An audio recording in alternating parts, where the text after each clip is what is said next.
Hi, it's me again with Corel Draw Tips and Tricks. Over the years, I've made a lot of videos on gears, and I don't think I've ever made one that was this easy. We're going to take an ellipse. Got to hit P to put it in the center of the page.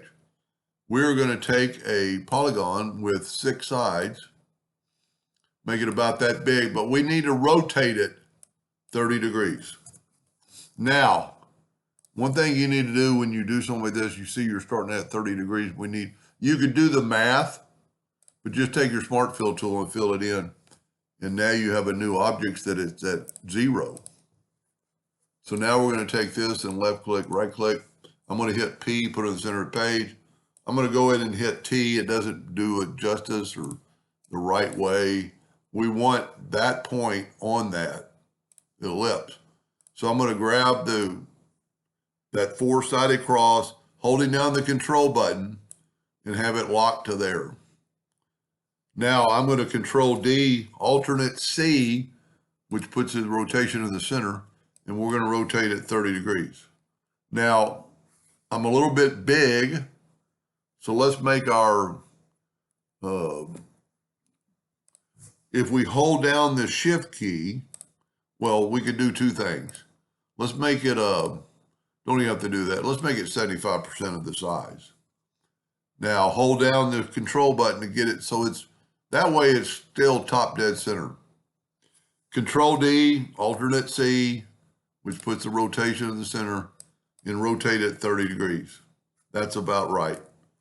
Control D again, all the way around. Take this whole thing and weld it.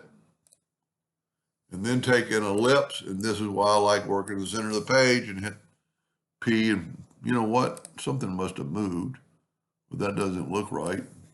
Let's move, well, let's do everything in the center of the page. So I thought it was thicker down here, but it's not. And then if you take your smart fill tool, you have a gear, and it's almost perfect.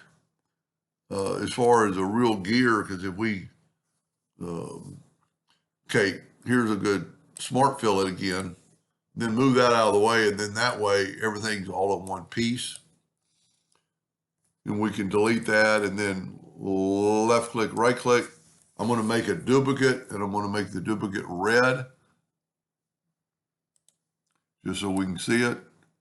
And a real gear would kind of, so it's a little bit off. I mean, I've made a lot of working gears. This gear needs to be, let me just rotate a little bit. Needs to fit in here a little smoother, but most of the time when people are working with drawing a gear, they're not having to mesh the true gears together.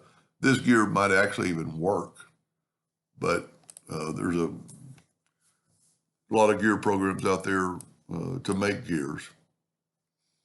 Anyway, kind of a fun project if you needed a logo with a gear in it. Anyway, I hope that helped a little bit. Thank you for watching.